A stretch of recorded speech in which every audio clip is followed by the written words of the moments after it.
think that Trump's a reaction to three specific forces: anti-establishment feeling, anti-political correctness feeling, and a sort of anti-Americanism. Welcome to the Jamie Weinstein Show. I'm your host, Jamie Weinstein. Every week, I interview the biggest names in politics, business, and media to glean some of the lessons they learned on their various roads to success. I also get them to open up on the most important issues of the day. So come along with me. We'll have some fun and hopefully learn something while we're at it. Hello, everybody. Welcome to another episode of the Jamie Weinstein Show. This episode represents the first of 3 episodes I recorded in Los Angeles last week, and it is with Ben Shapiro, a guy that I doubt needs much of an introduction to this audience. But before we get to Ben, I want to remind everybody about the charitable endeavor I announced on Monday. I will be giving $2 away for each 5-star review I receive on iTunes through the election cycle, up to 2,000 reviews or $4,000, half of which will go to the Cystic Fibrosis Foundation, a charity that is near and dear to my heart because CF took the life of my brother about 15 years ago. The other half going to a charity suggested by the audience. So if you have a very good and noble charity that you think should be considered, please email me. Go to jamieweinstein.com and send that along to me. And at the end of this little charitable endeavor, I will choose one of those charities suggested by the audience for the other half of the money. But most importantly, go to iTunes, rate the show, give us a 5-star rating, listen to the show, tell your friends to listen to the show, have them rate the show, and let's get those 2,000 reviews so I can give the maximum amount away to 2 very worthy charities. So I hope that we can accomplish that. And please also continue to interact with me on Twitter. Go to Jamie_Weinstein and go to JamieWeinstein.com to email me. Let me know what you think of the show, what guests you'd like to see, what questions you'd like me to ask guests that I announce that we will be having. I ask some Twitter questions during this episode, and I try to do that almost every episode. So please keep interacting with the show. Now to Ben Shapiro. Ben was a teenage political commentator. He got started in this business 15 years ago as a 17-year-old. He is something of a wonderkind. He went to Harvard Law. He wrote several books already on many different political topics. Even before he was a Harvard Law student, he was writing books. He is involved in politics in every way you can imagine. He famously left the Breitbart News earlier in the campaign season over the incident that occurred with my fiance, Michelle Fields, and Corey Lewandowski. When Michelle left, so did Ben over how Breitbart handled the situation. Ben is a ardent never Trumper, but also an ardent never Hillary person. He is editor-in-chief of the Daily Wire. He has his own podcast in the field of political punditry. He basically inhabits every medium that exists. We talk about a lot of issues on the podcast, everything from how Donald Trump won the Republican primary to where the Republican Party will go if Donald Trump loses in November, to Breitbart, what will happen after the election if Donald Trump doesn't win with Breitbart. Will there be a Trump TV?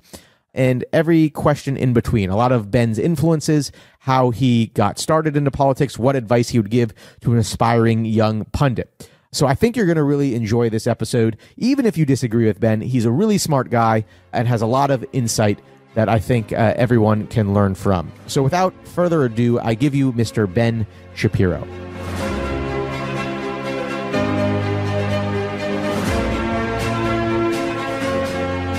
Ben, thanks for joining the Jamie Weinstein Show. Oh, thanks for having me. Let's begin with Donald Trump, of course. Why not? Yeah, as every conversation starts in the conservative world these days. Every conversation period starts that way. Yeah. I wake up in the morning and I turn to my wife and she says, "How about that Trump?" And that's how it works. So, what is your general impression? What does Donald Trump's nomination tell us about the Republican Party? I mean, it tells us there's a large level of dysfunction. I think that it's a combination of I think Obama trolled the Republican Party into nominating the worst possible candidate. I understand why people were enraged. I understand the motivating factors behind getting behind Trump. I think that Trump's a reaction to three specific forces: anti-establishment feeling, anti-political correctness feeling, and a sort of anti-Americanism. So Obama's kind of anti-American in terms of how he speaks about American exceptionalism, and Trump comes along and says, make America great again, and people resonate to that. He appeared to be the most angry Which guy is ironic, by the way, because he's actually made more anti-American statements more than anti-American exceptionalism statements more than Obama ever has. Certainly Trump was not the best informed choice, because he's not anti-political correctness either, obviously. He's just anti-decency. And when it comes to, anti-establishment, he's not anti-establishment. I mean, the guy's a career Democrat who has worked with members of both parties and given money to members of both parties, and wasn't really going to fundamentally reshape anything in Washington, D.C. He's a power player in real estate and in the business world. He's a crony capitalist of the highest order. So we nominated the person who's wrong to take on these issues, but he was the loudest and the angriest. And so that in a really crowded field where everybody was strategically misplaying their hand, that worked out to his benefit. I mean, you get $2 billion of free media coverage helps.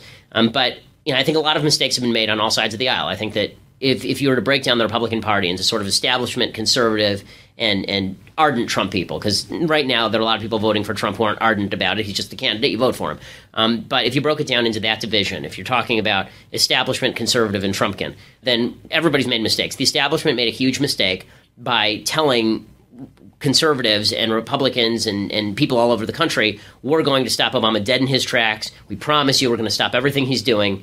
And then they didn't. And people got angry, so they overpromised, they underdelivered.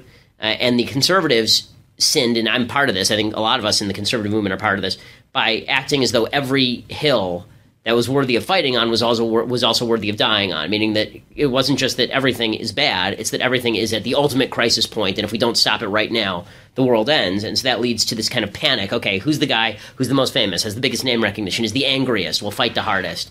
And so, that was a mistake. It's possible to be urgent without being alarmist, and I think that we have to be careful about that in the future. And then for the Trump people, I think, who are really ardent about Trump, I think that a lot of those people have been misinformed about what Trump is. I think a lot of them didn't pay attention. I think that Trump plays a role on TV that he isn't in real life or in real politics. And it doesn't behoove people to make decisions about politics in anger. Decisions made in anger are typically not good decisions anyway, but on politics, they certainly aren't. Does it make you question whether the Republican base, the conservative movement, whether the people that, I wrote columns to, you wrote columns to, actually believe in conservatism, believe in anything? Well, I think they believe in some of the conservative policies. I think they believe in some of the conservative language with regard to political correctness. But I think that the idea that we had, which is that everybody who's conservative knows who John Locke is, or everybody who's conservative understands what the Constitution actually says, as opposed to some of the sloganeering about the Constitution, that's a very deep gloss on what a lot of voters do. Most people who consider themselves conservative are conservative because they don't like, as I say, political correctness or the establishment. They don't like the idea of the government taking more money out of their pocket. But most people don't spend all day thinking about politics. I mean, you do, I do, and so we sort of assume that everybody does, and everybody talks about politics all the time. I mean, it must be, my wife is a doctor, and I've said to her before that imagine if your life was every dinner party you ever went to, everyone thought they knew more about doctoring than you did, right? You spend your entire life going to medical school and caring for patients, and then somebody comes in and feels like they have to give you a basic lecture about what cancer is. Everybody feels they know a lot about politics because politics surrounds us. But the truth is there are a lot of people who spend real time studying this stuff and so have a real ideological consistency and philosophical grounding for what they believe. And then there are a lot of people who vote the way they vote because they agree on particular issues. And politics is the art of coalition building, assuming the people who read your columns agree with you on everything as opposed to the things that they like about you is a mistake. I think that we've given voters in that way, on all sides, I think a little bit too much credit for thinking through basic political philosophy. I don't think most people have. Let me follow up on you mentioned the conservative media like you and I and other things are part to blame. And let me read a theory that comes from someone who's not a conservative. I guess he was nominally a Republican, Josh Barrow at Business Insider. His theory was the problem is that Republicans have purposely torn down the validating institutions. They've convinced voters that media cannot be trusted. They've gotten them used to ignoring convenient facts about policy. And they have abolished standards of discourse by allowing all complaints about offensiveness to be lumped into a box called political correctness and ignored. So I guess the basic point he's making is that some truth to that. That, we would say CNN's liberal and media's liberal, and to an extent that's true, but it got to the point that nothing they can show that Donald Trump is lying about, people will believe. So look, that's the media's fault. I mean, they discredited themselves over the last 30 years by basically saying the same things about Mitt Romney that they say about Donald Trump, and they cry wolf about Romney, and then they say the exact same things about Trump, and they expect us all to just go, oh, well, I guess now it's true that you're saying it about Trump. I mean, you can't do that. You can't discredit yourself for years and years and years by lying and then expect that everybody's going to believe you when you finally tell the truth about a candidate. And the great irony of this election cycle is a lot of the things the media have said about Trump are true. A lot of those things are true, and a lot of things conservative media have said about Trump are actually not true, but that's a reversal of the roles. My feeling is that the failure of responsibility is not in ripping down the media. I think ripping down the media, the left media, or at least exposing their biases, is a worthwhile goal. But then you have to replace that with something that tells the truth, not something that panders for ratings or something that is based on sort of the notion that your wishful thinking is reality. This election cycle has been very ugly for a lot of people who actually care about what's true and what's false and want to say things that are true as opposed to just shilling. And that's why people who are, people who say, I don't like Trump, I don't like Hillary, and I'll say what I think about Trump is wrong, have been bashed as helping Hillary, because we've now fallen into this team sport. It's not about true and false anymore. It's about the left media lies, so why can't we lie for our guy? Why don't we become them, except we'll be on the right? So, to that extent, I sort of agree with Barrow that the media say true things now. We don't believe them because we rip down the media. But that's the media's fault that we rip them down. Less about us ripping them down. As far as there's a second point that he makes there that I'm trying to recall that isn't about the media, but political correctness. I've said that myself. Okay, the idea that we have now mixed up saying offensive, stupid things for being politically incorrect is one of the great tragedies of this election cycle. Being politically incorrect means saying useful things. It means saying things that are true, but people don't want you to say because it offends. Right, saying things like single motherhood is apt to create more crime. Right, people don't like that because it offends single mothers and people who are associated with single moms and kids of single moms. But it's true, and we have to say it because otherwise we can't change public policy. It is not politically incorrect to say Mexican judges can't judge cases. That's just you being a jerk, and so we mixed up the two, and that's why and you see what Trump does it too, because he's not a smart man. Number one, and number two, it justifies his cause. Every time he'd say something truly terrible, he'd immediately come out and say, well, I just don't want to be politically correct. And it's like, no, that you're not being politically correct. I'm just asking you not to be a jerk. There is a difference. Yeah. And I guess there's one more angle to Trump's rise, and that conservatives have to deal with is, was Trump's rise a product of his policies, or was it a product, do you think, more of his personality and brand? In other words, does his immigration position, does his trade position, is that something that resonated, or did they resonate only because of who it came from, a guy who's considered the great businessman, or at least the way he painted himself? On this one, I'm very solidly on the side of his brand and his personality. And the reason I say that is because Pat Buchanan ran on exactly the same platform in 1992 and won one state. I mean, the idea that you run against trade and therefore you're going to win broad swaths of the electorate, like the electorate cares deeply about NAFTA or TPP. I mean, these are fringe issues for most people. Yeah. They matter to some people who are in Rust Belt states. It's sad to me that this is that both parties have now abandoned free trade because it's politically convenient to do so, because free trade is a good, it is not a bad. But the reality is that, again, all politics is coalitional, and the reason that Rust Belt blue-collar workers used to vote Republican had far less to do with trade policy and much more to do with taxes and more to do also with kind of basic social standards and social policy. What's amazing in this election is that social policy has gone completely by the wayside because the establishment actually got the perfect candidate for them, except that he's Trump. If you strip the personality from Trump and you look at his platform, he doesn't care about social issues. He's basically ignored them the entirety of the election cycle. On taxes, he's got, he wants to lower taxes, but he also wants to close loopholes and target Wall Street. When it comes to foreign policy, he's an isolationist. He's not an involved, hawkish Reagan conservative. His policies are much more in line with what establishment people on the coasts like than it is with some guy living in Wisconsin who cares about whether his kid has to go pee next to a transgender kid. On this, I agree with you entirely. Have you ever met Trump? No, I haven't. Oh, and who did you support in the primary? I supported Cruz, and then secondarily, I supported Rubio. And on Breitbart, when you were writing kind of pieces that were not in favor of Trump, what was the pushback like? Was there a deep pushback? Not a lot of pushback when I was there. I mean, I was sort of the token anti-Trump guy. And I started off this election cycle open to Trump. I mean, I wrote a column in 2011 where I talked about why I thought he'd make a very good candidate, actually. It was called The Magic of Donald Trump. I get hit with this thing all the time now because, oh, you switched on Trump. Right, I saw more evidence. This is what happens when you see more evidence. And if you even read my stuff early in the campaign cycle about Trump, I said he's bringing to light some issues. He's doing some things that are probably good for the Republican Party. He provides a useful contrast for some of the other candidates. And then as he gradually got worse and worse, it became this is now beyond the point of being redemptive. This is now just a negative. I mean, I said it, I think it was my very first column this cycle about Trump. I called him a hammer in search of a nail, and I said sometimes he hits a nail and sometimes he hits a baby. And as we moved further along in the election cycle, he stopped hitting nails and started hitting babies almost exclusively. Do you think, there was that BuzzFeed report that Trump funds Breitbart. Did you buy that? No, I don't. I never saw any evidence of that, and having no evidence, I wouldn't want to speculate on it.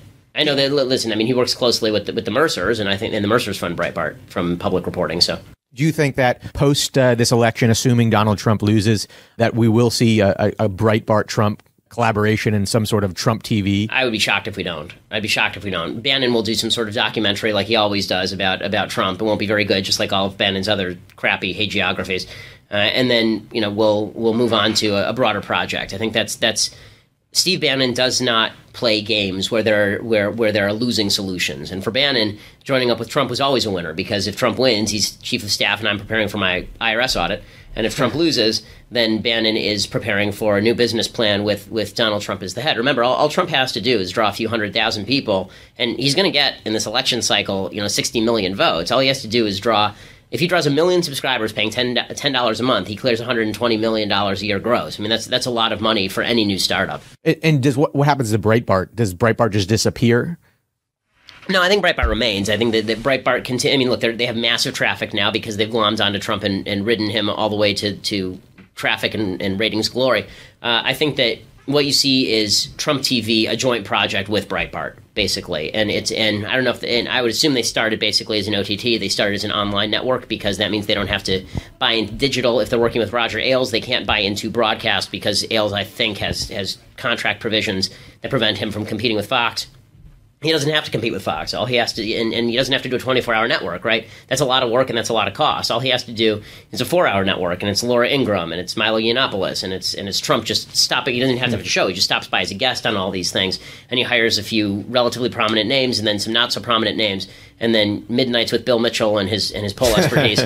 I'd watch that, actually. Who wouldn't watch that? I mean, I think that'd be the best thing on the network. Yeah. Since leaving Breitbart, you, according to this new Twitter report that was put out by the Anti-Defamation League, you got maybe half of all anti-Semitic tweets, somewhere around there. Something 38, 40%, yeah. What has that been like, and what do you think Twitter should do, if anything? So I don't think Twitter should do anything. I'm in favor of people being able to say what they want to say so long as they're not explicitly advocating violence.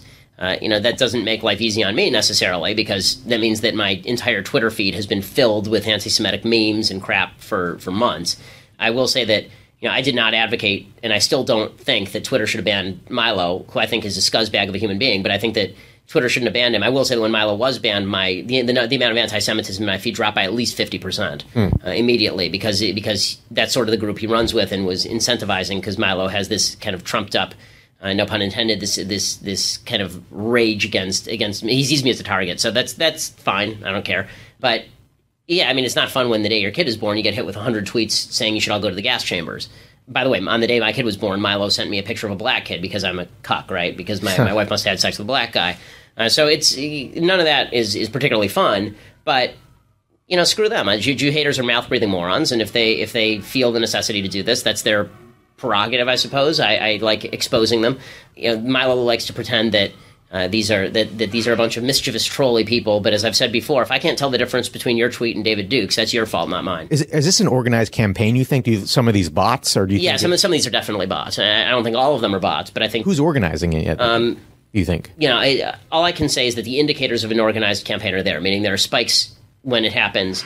They circulate around certain events as opposed to other events. They cascade on each other, so it starts and there's a big wave. So it's not like just a steady stream of drip, drip, drip every so often. It just comes in big way. And as I say, when Milo was ousted, when Ricky Vaughn was ousted, the anti-Semitism in my Twitter feed has gone down 95%. I don't want to spend too much time on Milo, but since you raised him, He's built up this brand where you see these articles where he's spending $1 million a year on staff. It just seems... He ain't doing it based on his Breitbart salary unless Breitbart has wildly inflated their salaries. It seems like this is a completely made-up kind of image he's created, and reporters are just reporting uncritically these numbers that he gives him. Well, I mean, as I say, again, if he's doing his speeches on campuses for free, and he is doing his work for Breitbart, I can't imagine for enormous money, because that's not what Breitbart pays. So if he's spending $1 million a year on staff, then it ain't coming from... It's not because he's a highly successful political commentator. It's coming from somewhere else. Yeah. Has your anti-Trump kind of position harmed your brand in any way, harmed your career in any way? Well, I mean, it's harmed me fiscally. I mean, I think that people who have taken an anti-Trump position on the right... One of the great ironies is all the Trump people saying, you've been bought, you've been bought. Okay, I've lost at least 6 figures in this election cycle because I refused to stand by Trump, right? I mean, I lost a fair bit of chunk of change when I left Breitbart, obviously. And then there have been other situations where I've had speeches booked that have been canceled because I'm anti-Trump. So that's, that's silly talk. I think that you're fighting a headwind when 80% of your party wants to do something and you don't really want to do that. Then obviously that's not something that's a business decision. That's a decision that's made based on a different risk calculation or different principles. As far as what it's done to my brand, I mean, I don't really care. Meaning that for me the question is, what's the right thing to do in my own view, morally and politically. I'm not ripping people who vote for Trump to stop Hillary Clinton. I totally understand that logic. I have thoughts about it myself on a very regular basis. But for me, my brand, whatever brand it is, my brand has been built around the idea that I'm going to tell you the truth and I'm not going to fib. I'm not going to tell you that Trump is winning when he's losing. I'm not going to tell you he's great when he sucks. I'm not going to tell you that Hillary Clinton is not going to be a disaster. I'm not going to soft pedal her and pretend that she's not going to be awful. She will be. And if you can't handle that, there are plenty of other places that will tell you differently. You can subscribe to Laura Ingram's website, or you can watch Sean Hannity's show, and they'll tell you everything that you want to hear, and you'll feel good up until November 9th, at which point you might feel a little bit jobbed because it turns out a lot of that stuff wasn't true. A Twitter question, when you were coming on, I put it out to Twitter. I think you retweeted it from a gentleman named J.D. Saver.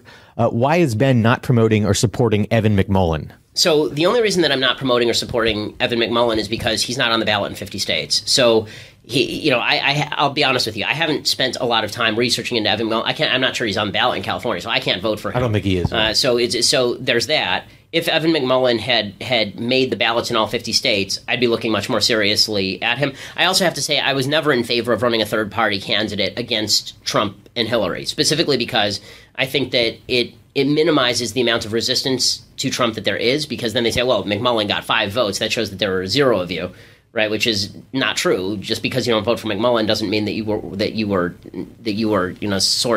anti-Trump. So there's that. Also, I don't think that it's worthwhile for a third-party candidate to bear responsibility for Trump's loss.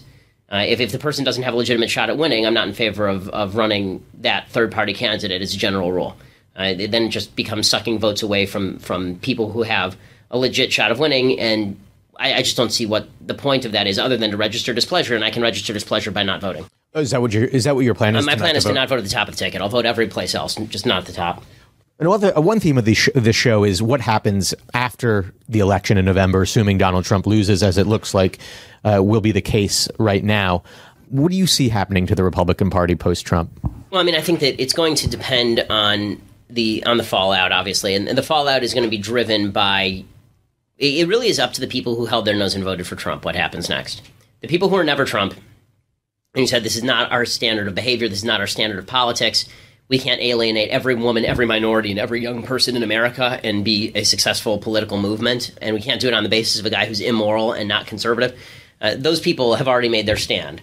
The people who were very ardently in favor of Trump, as I keep mentioning Hannity and Ingram because I think they're the best examples, but the people who are in the primaries stumping for Trump, those people have already made their stand. The question is going to be, for the people in the middle, the people who voted for Trump but held their nose while doing so, they said, okay, well, I have to. I just don't have a choice. Hillary Clinton's the other candidate. It's a binary election. Again, logic I find compelling but not completely persuasive. What are those people going to do? Are they going to say that this is the fault of the people who wouldn't vote for Trump, that Trump lost? Are they going to say this is the fault of the people who were pushing Trump in the primaries, and that's why Trump lost? Are they going to blame the establishment because that's the all-purpose this sort of all-purpose whipping boy is the establishment, and I think that there's blame to go. I think there's blame to go around in all these directions. But I don't want a firefight. This is the difference between the people in Never Trump and the people in and again, it's always so weird to say the people in Never Trump. It's not a movement. Right? We don't have meetings. Right? It's a bunch of individuals who decided personally, I'm not voting for Trump. Some people like this. There's big differences within Never Trump. There's huge differences. I mean, there's people like Brett Stevens who are actually voting for Hillary Clinton. Right? There are people like me who would never vote for Hillary Clinton if you put a gun to my head. There are people who are voting for. There are people who don't like Trump based on kind of persona issues, like Jeb Bush. There are people who aren't voting for Trump who don't really care about the persona issues so much. They care about the vile things he says, but not about the brashness per se. You know, I don't care about his brashness. It doesn't bother me. But who think that he's not conservative and that he represents bad like there's a broad diversity of opinion for people who aren't voting Trump. So to call it a movement is really that's flattering it in a way that it doesn't deserve to be flattered. It's not a movement. So, but that said, to determine what happens next, I don't know anyone who is not voting for Trump who wants a firefight within the party. I don't, by contrast, know anyone who's ardent about Trump, who really likes Trump, who doesn't want a firefight. They're desperate for the firefight. They need the firefight because they have to justify why the guy that they picked, they got their man. They have to justify why he lost so badly, and so they have to blame that on someone else. And that's why you're saying, like, I'm not interested in doing recriminations after this election so much. I think that we have to do some soul searching. We have to correct some mistakes, but I'm not so much interested in the blame game for people who I think made honest mistakes and did things wrong. But people like Hannity are already prepping for afterward. I'm going to, then we're going to open up the guns on everyone. And it's like, why how does this bring success? What's your plan for success? Is this your plan to stop the left? Is your plan to stop Hillary Clinton to tear apart the party from the inside? I mean, we're actually going to need to work together to do something to stop the left, as opposed to, nominating a leftist along fractured party basis and then ramming him down everybody's throat. I do know of some Never Trumpers. I consider myself a Never Trumper as well, who want some type of who want some people to burn in the fire. But Jamie Kirchick, for instance, put a list of 25 people that should not have their careers after the election. You mentioned Hannity and Ingram. I mean, should they be in positions of prominence for the conservative? It's not a matter of should. I think that people should give a hard look to whether they were told the truth by Hannity and Ingram, and then decide, is this somebody who I want to trust with sort of messaging for the future of the conservative movement? I think in certain areas, sure, but only when they're talking about principle, not when they're talking about politicians, clearly, and determine whether the principle is what's motivating them or the political loyalty. As far as kind of recriminations generally, what I'm talking about is less about specific figures than it is about the broad-based populace. Like, I'm not interested in blaming people who vote Trump. Like, this idea that there are a lot of people who are big Trump backers who are preemptively saying about people who are not voting for Trump, you guys are just on your high horse. Stop looking down your nose at us. I'm not looking down my nose at you. In fact, you people are looking down your nose at me. You're saying I'm Laura Ingraham went on national TV and said that I'm in favor of partial birth abortion if I don't vote for the guy who backed Planned Parenthood and was for partial birth abortion until 5 minutes ago. I mean, when it comes to recriminations, again, I think Kirchick is a bit of an outlier, but blaming the Trump voter, I think there are a few people who want to do that. I'm not interested in doing that because I think the vast majority of Trump voters are doing it for what they perceive to be good reasons. I perceive my own reasons to be good. We can have an honest difference of opinion about that. But moving forward, we're going to have to make sure that the people that we nominate, we do based on principle, not based on celebrity or based on feeling or based on rage. And we're going to have to find some new nominees, some people who are actually capable of making a moral argument, not just being accountants like Paul Ryan. I'm going to ask you about the future kind of candidates in a second. But let me just press you, since you brought up Brett Stevens for a moment. He's voting for Hillary. Yeah. I've said that if I was in a swing state, I'd vote for